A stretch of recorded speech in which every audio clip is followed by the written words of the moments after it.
Tere õhtust, kallid kaasteelised, täna video ei tule eriti meeldiv, sest mul on kavas kuulutada Brüsseli ja Euroopa Liidu praeguse süsteemi hävingut lähiaastatel. Ja Danieli 5. raamatust, 21. salmist, Danieli 5. raamatu 21. salmist, salmid 21-28. Ta aeti ära inimlaste hulgast ja ta süda muutus looma südame sarnaseks. Tema eluase oli mets eestlite juures ja talle anti süüa rohtu nagu härgadel ihukastet taevakastega. Kui ta mõistis, et kõige kõrgem Jumal valitseb inimeste kuningriiki ja tõstab selle üle, keda tema tahab. Aga sina, tema poeg Belsasaar, ei ole alandanud oma südant, kuigi sa teadsid kõike seda. Vaid oled tõusnud taeva issanda vastu. Tema kojariistad on toodud su ette, sina, su suurnikud, su naised, su liignaised, olete joonud nende seest veini. Sa oled ülistanud hõbe, kuld, vask, raud ja puu ja kivi jumalaid, kes ei näe, ei kuule ega mõista. Aga seda jumalat, kelle käes on su hing ja kelle omad on kõik su teed, ei ole sa austanud. Sellepärast on tema poolt läkitatud see käsi ja kirjutatud see kiri. See on kirjutatud kiri, mene tekel ufrasiin. Sõnade tähendus on niisugune, mene, Jumal on ära lugenud su kuningriigi päevad ja on teinud sellele lõpu. Teekel, sind on vaegausite vaetud ja leitud kerge olevat. Su kuningriik on tükeldatud ja kandnud meedlastele pärsistele. Võin kohe alguses öelda, Euroopa on tükeldatud enamikul juhtudel, antud islamitele, pervertidele ja kõikvõimalikele äärmuslastele. Mitte kellelegi teisele. Ta on käest ära antud, Jumal on unustatud, Jumalat on mõnitatud. Euroopa pühakodades on tehtud diskoteegid ja kurat teab, mis asjad, andke andeks. Aga mitte jumalakojad. Sinna lastakse sisse neid, kes seal ei peaks olema.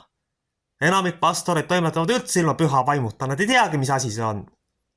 Loomulikult ei saa Jumal sellist rahvast austada ja armastada. Eestlased on muidugi erilised tegelased veel. Nemad on tegelenud Jumala mõnitamisega, töö, hariduse või Jumal teab mille, ebajumalaks tõstmisele. Lapsed on unustatud, nad ei oskagi lastega midagi peale hakata.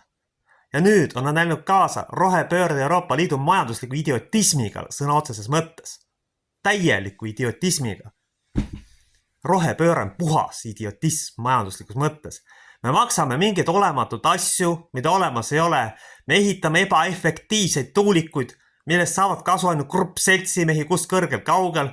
Mõned tüübid viivad mõne soti eest oma hinge lihtsalt maha, et saada sooja kohta. Vot selline on eurooplase praegune tase. Euroopa päevad ongi ära loetud. Sellepärast, et kui puul vilju ei ole, siis ta päevad on loetud ja ongi kõik läbi. Ei ole enam varsti Euroopa Liitu.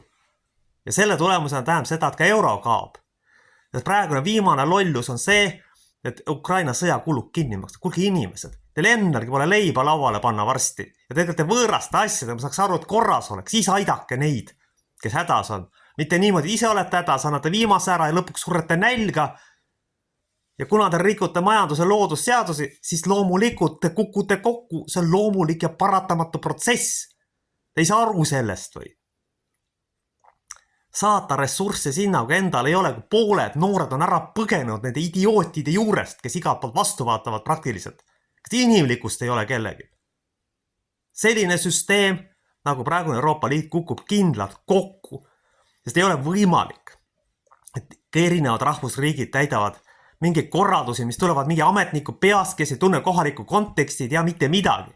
Loomulikult eurooplastel oli nii palju tervet mõistust, et mitte kaasame, aga meie kohalikud tohmanid, andke andeks, on sellega kõik kaasa läinud ja garanteerinud selle, et mõne aasta jooksul kukub see süsteem lihtsalt julmalt kokku ja ongi kõik sellega.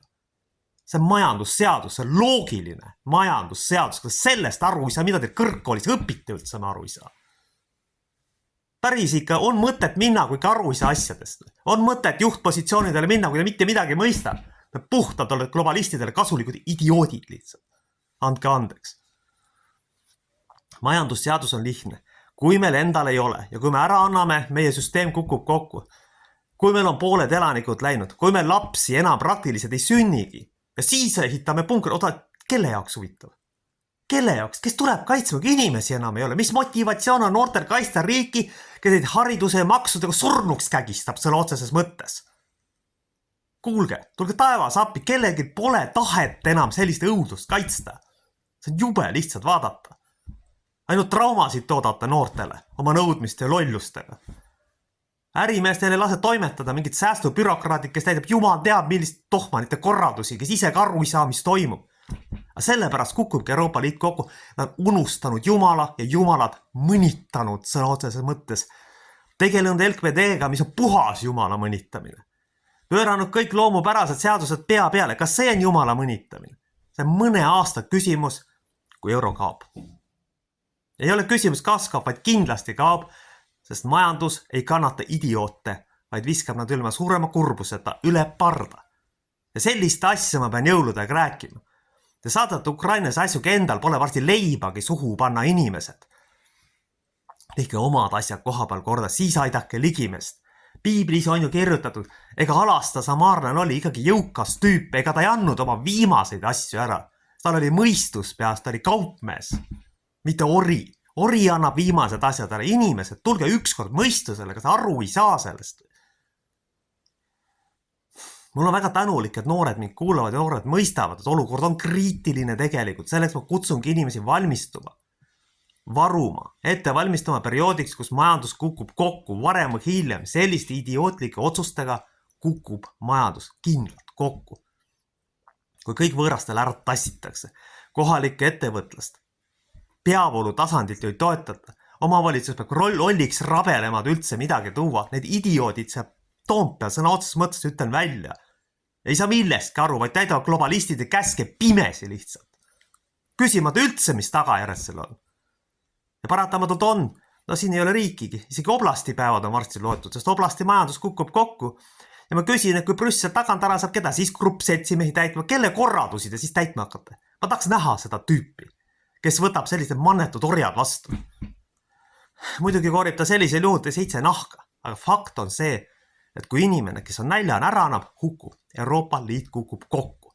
Itaalia on tegelikult minemas, Poola on minemas, Saksamaa ka mingil hetkel läheb.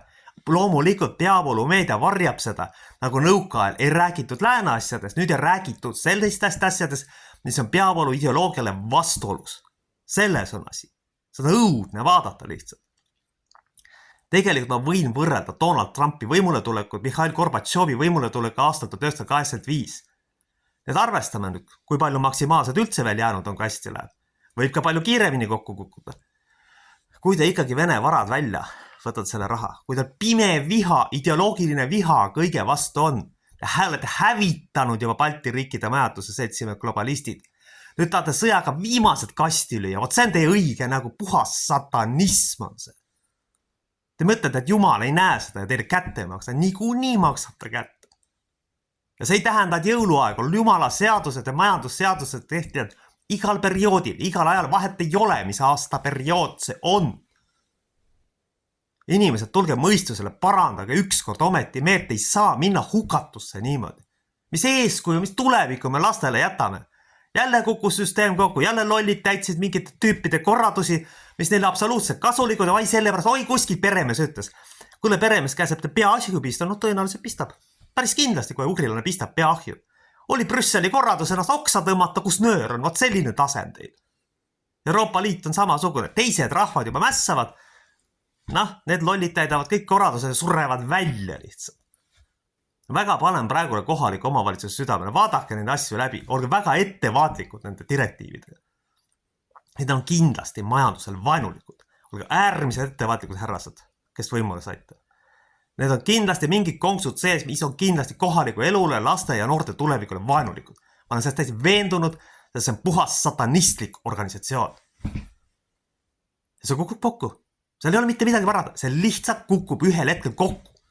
Ja vsio. Ja mis te siis teete? Kelle juurde te lähete? Kõige hullem on noortest kahju, neid peaaegu ei sünnigi enam. Ja siis tuleb mingi majanduskriis ka otsad, mingid idioodid on majanduse tuksi lihtsalt keerad. Tulge taevas appi, tead, millega te tegelete siin. Et kallid inimesed, varuge kannatust ja arvestage sellega, et elatustase mõnda aega kindlasti langeb. Ja kes välismaal on, kus vähegi võimalik normaalne elu, ma ei soovitaks väga tagasi tulla. Kui teil ei ole just mingid geniaalsed ettevõtlikku ideedi, ilma irooniata, või kui te pole plaanis see õudus sealt minema peksta sealt ülevalt ladvikust, kes ta kõik korratab mingite satanistide käsul sisuliselt. Vot see on see tase, milleni me oleme jõudnud. Me oleme täpselt nagu see kuningas oli. Euroopa Liidu päevad on loetud tema lolluse tõttu lihtsalt. Ideoloogilise idiotismi tõttu. Kahjuks ma pean seda jõulude tunnistama. Jumal peab meile mõistust andma, me peame aru saama sellest, et see on vale, me ei saa sellega mitte mingil juhul kaasa minna. See on hukatuslik meile. Hävitav lausa. Nüüd on ainult meie või nemad, kas korraldused või Eesti rahvas. Ja kõik. Punkt. Seal ei ole mitte midagi teha enam. Meil ei ole teisi valikuid enam. Andku issand mulle andeks. Ja kuulagu ma palun kõik sinu õpetatud sõnadega sinu kätte. Meie isa, kes sa oled taevas, pühitsetud olgu sinu nimi, sinu riik tulgu, sinu tahtmine sündigu, nagu taevas, nõnda ka maa peal. Meie igapäevast leiba anna meile tänapäev ja anna meile andeks meie võlad, nagu meiegi andeks anname oma võlglastele. Ja ära saada meid kiusatusse, vaid päästa meid ära kurjast, sest sinu päralt on riik, vägi ja au igavesti. Aamen. Kaitsku hoidku meid ja anna oma vaimu juhtimist, püha kolmanus Jumal, Jumala isa, poja ja püha vaimu nimel. Aamen.